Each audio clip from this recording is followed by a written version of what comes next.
नमस्कार बच्चों, कैसे हो। आज आपकी पोएम का नंबर है, फर्स्ट पोएम है आपके हाई स्कूल में। इसका नाम है द डस्ट ऑफ स्नो। ये पोएम रॉबर्ट फ्रॉस्ट द्वारा कंपोज की गई है। ये पोएम एक्चुअली हमें नेगेटिविटी में पॉजिटिविटी का वे दिखाती है, यानी रास्ता दिखाती है। तो बच्चों, इस पोएम को हम पढ़ेंगे।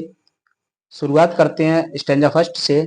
The way a crow Shuk down on me. Shuk down का मतलब है हिलाकर गिरा देना। तो the way a crow Shuk down on me the dust of snow. Dust of snow का अर्थ होता है बर्फ की धूल। बर्फ की धूल, dust of snow. Shuk down on me, मेरे ऊपर हिला करके गिरा दी। रास्ते में कौवे ने मेरे ऊपर बर्फ की धूल हिला करके गिरा दी। From a hemlock tree. Hemlock tree ये पॉइजनस ट्री होता है जिसको धतूरे का पेड़ कहते हैं। तो यह है धतूरे का पेड़। धतूरे का पेड़।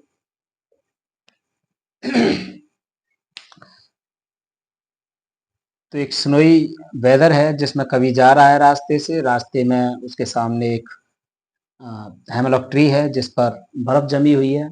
और जैसे ही कवि उस पेड़ के नीचे आता है तो उस पेड़ पर बैठा हुआ जो कौवा है वो वहां से उड़ता है, और उसके उड़ने से जो धतूरे के पेड़ पर जमी हुई बर्फ है वो उसके ऊपर बर्फ की धूल गिरती है।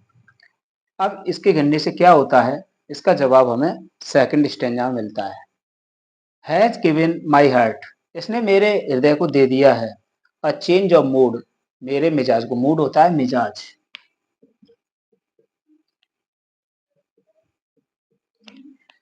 यानी इस बर्फ की धूल ने जब ये गिर करके मेरे ऊपर पेड़ से मेरे ऊपर गिरी तो इसने मेरे मिजाज को बदल दिया। एंड सेव्ड सम पार्ट, और कुछ हिस्से को बचा लिया। सेव्ड का मतलब होता है सुरक्षित, बचा लिया या बचा लिया। एंड सेव्ड सम पार्ट, और कुछ हिस्सा बचा लिया। ऑफ अ डे, दिन का। आई हैड रूट, जो मैंने बर्बाद कर दिया था। यानी दिन का कुछ हिस्सा बर्बाद होने से बचा लिया। एक बार फिर से देखते हैं बच्चों। द वे अक्रो, रास्ते में कौए ने। सुक डाउन ऑन मी, मेरे ऊपर हिला करके गिरा दी। द डस्ट ऑफ स्नो, बर्फ की धूल। फ्रॉम अ हेमलॉक ट्री, एक हेमलॉक धतूरे के पेड़ से। अब इसका जो प्रभाव है वो क्या पड़ा है, यहाँ सेकंड स्टेंजा में कवि बता रहा है हैज गिवन माई हार्ट। और इस जो मेरे ऊपर बर्फ की धूल पड़ी है इसने मेरे हृदय को बदल दिया है। अ चेंज ऑफ मूड, मेरे हृदय का मिजाज बदल दिया है। एंड सेव्ड सम पार्ट, और बचा लिया है कुछ हिस्सा। ऑफ अ डे, दिन का। आई हैड रीड, जो मैंने बर्बाद कर दिया था। यानी जो मैंने दिन का हिस्सा मेरा जो बर्बाद हो रहा था, अब इस धूल की वजह से जो बाकी का हिस्सा है वो अब बच गया है बर्बाद होने से। तो यहाँ पर बच्चों सबसे मेन चीज है कि अब आते हैं इसके क्रिटिकल एप्रिसिएशन में।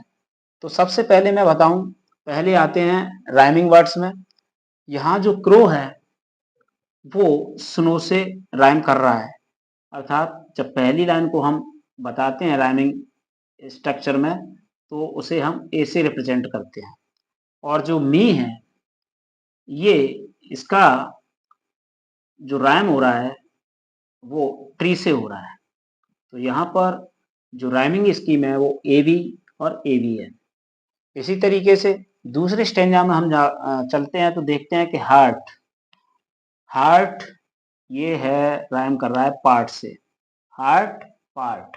तो यहाँ पर अगर लाइन बाय लाइन चलेंगे तो यहाँ से सी स्टार्ट होता है, और यहाँ पर क्योंकि इसके साथ राइम कर रहा है तो ये भी सी होगा।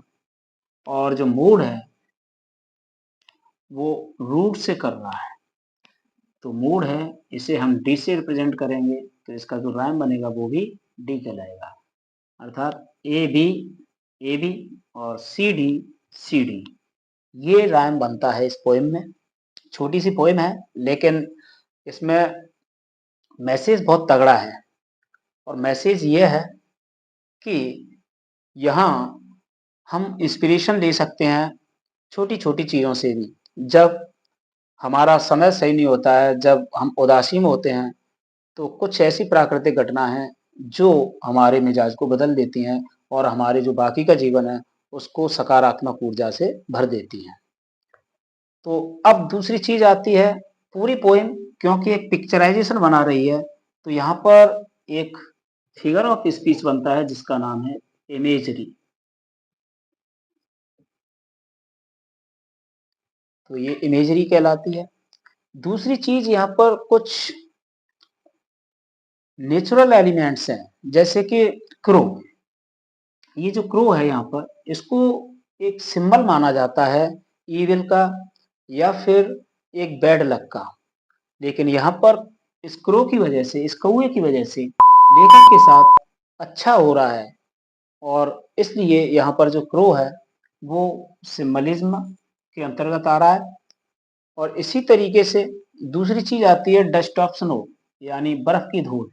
तो ये जो बर्फ की धूल है, ये लेखक के मन में छाई हुई उदासी का सिंबलिज्म है, जो कि पेड़ से गिरने के बाद लेखक के ऊपर जब गिरती है, तो ये बजाय उदासी के उसको एक नई स्पिरिट और होप से भर देती है, यानी उसको एक नए जोश और उम्मीद से भर देती है। अब तीसरा नंबर आता है हेमलॉक ट्री। हेमलॉक ट्री एक पॉइजनस संकेत होता है जिसे डेथ का संकेत माना जाता है, यानी मृत्यु का। लेकिन यहाँ पर हेमलॉक ट्री लेखक को एक जोश और उमंग से भर देने वाली घटना लेखक के साथ होती है। इस वजह से यहाँ जो धतूरे का पेड़ है, ये भी एक सिंबलिज्म है और लेखक के लिए पॉजिटिविटी और होप का सिंबल है। अब इसके बाद में नंबर आता है जो लेखक के साथ घटना घटित हुई है। ठीक है, तो इमेजरी है और सिंबलिज्म है। सिंबलिज्म कहाँ कहाँ है मैंने बता दिया है। अब और देखते हैं हम इसमें, यहाँ एक चीज और है सेकंड स्टेंजा की थर्ड लाइन में, repetition of same consonant in the near by words. तो इस वजह से यहाँ पर जो है एक रिपीटिशन बनता है। तो यहाँ तीसरी लाइन में सॉरी रिपीट हो रहा है, तो ये जो जब सेम कंसोनेंट रिपीट होता है नियर बाई वर्ड्स में किसी भी लाइन में, तो वो एलिट्रेशन बनाता है।